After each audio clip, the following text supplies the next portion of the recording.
Have you ever felt like a heavy, invisible cloud is following you? Like no matter how hard you run, your heart feels tight, your sleep is restless, and the joy in your life feels muted. We often look for the solution in new habits, new jobs, or new people. We think if we just move to a different city or find a different hobby, that weight will lift. But what if the key to unlocking your peace and your provision wasn't something you had to go out and get? What if it was a single word whispered from the depths of your soul that could change the trajectory of your entire life? Let's be honest with ourselves. We are tired. We are tired of the mistakes we keep repeating, the habits we can't seem to break, and the rut we can't seem to climb out of. In our modern world, we carry what I call spiritual clutter.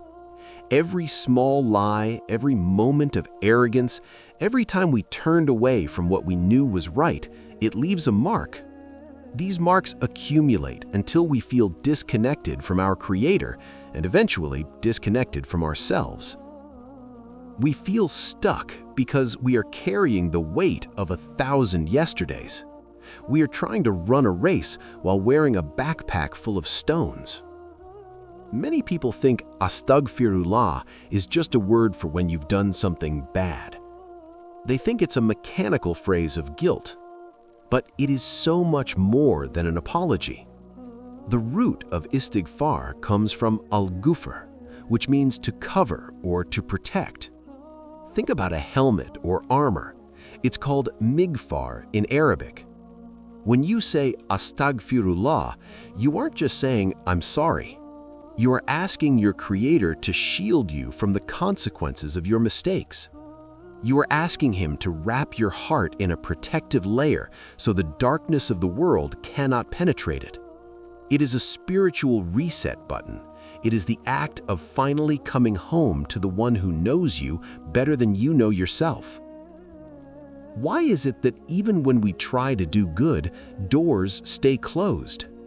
Have you ever felt like you're doing everything right? You're working hard, you're being kind, but the blessings just aren't flowing. Sometimes our sins act as a physical barrier between us and our rizq, our provision. We often think of provision as just money, but rizq is much broader. It is the clarity of your mind. It is the health of your body. It is the peace in your marriage. It is the way your children look at you. When we hold on to unrepented mistakes, we are essentially holding an umbrella up while asking for rain. Istighfar is the act of finally folding that umbrella and letting the mercy of Allah soak into your life. It clears the path so that what is meant for you can actually reach you. Listen to the promise given in the Quran through the words of Prophet Nuh.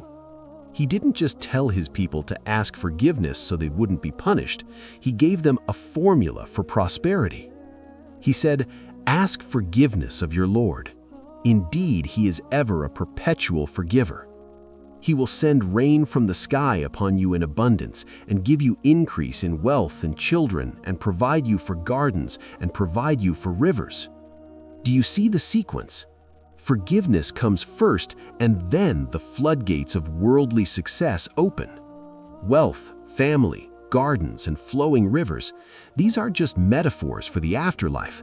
They are tangible, real-world transformations promised to the one who masters the art of Istighfar. I want to tell you about a man who felt he had lost everything. His business was failing, his debts were mounting, and his home was filled with constant tension. He felt like he was drowning. He heard a scholar mention that Hassan al-Basri, one of the greatest thinkers in history, used to tell everyone, no matter their problem, to go and make istighfar. If someone complained of poverty, he said, "Seek forgiveness." If someone complained of a lack of children, he said, "Seek forgiveness." If someone complained of a drought, he said, "Seek forgiveness." This man decided to try it. He didn't just say it with his tongue, he began to breathe it. He said it while driving, while walking to meetings, while sitting in his quiet office. Within months, he described it as if the cogs of the universe finally aligned. An old debt he had written off was repaid to him unexpectedly. His relationship with his son began to heal. The heaviness left his chest. This isn't magic, it's a divine law. When you fix your relationship with the Creator, He fixes your relationship with the creation.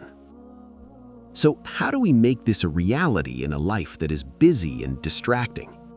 It's not about a one-time ritual, it's about a lifestyle. We need a system.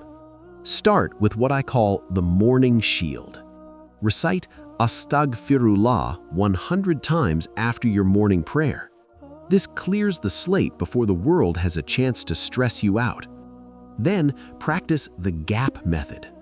Our lives are full of gaps, waiting for the elevator, standing in line for coffee, sitting in traffic, waiting for a file to download.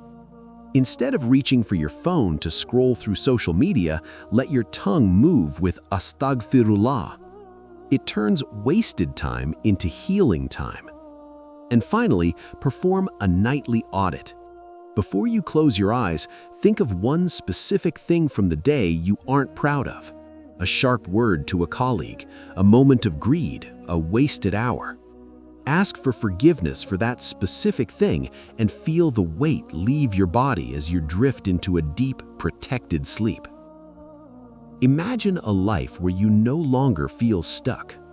Imagine waking up with a heart that feels light, knowing that your past is being erased and your future is being paved with mercy.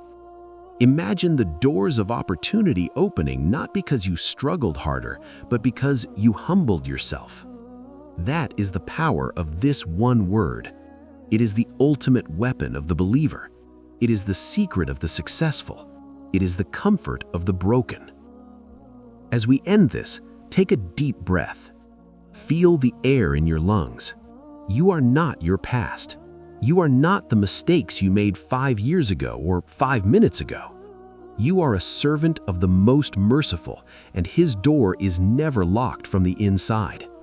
The only thing standing between you and a brand new life is your willingness to turn back. Close your eyes for a moment. Ya Allah, we come to you heavy-hearted. We have wronged ourselves and we have been distracted by the glitter of this world. If you do not forgive us, we will surely be among the losers. Wash our hearts with the coolness of Istighfar. Open the doors that have been shut by our own hands. Heal the pains we don't talk about. Replace our anxiety with a deep, unshakable peace. Let this word be the key that unlocks our happiness, our health, and our closeness to you. Say it one more time with me, slowly, with your whole heart. Astaghfirullah. Now go out into the world,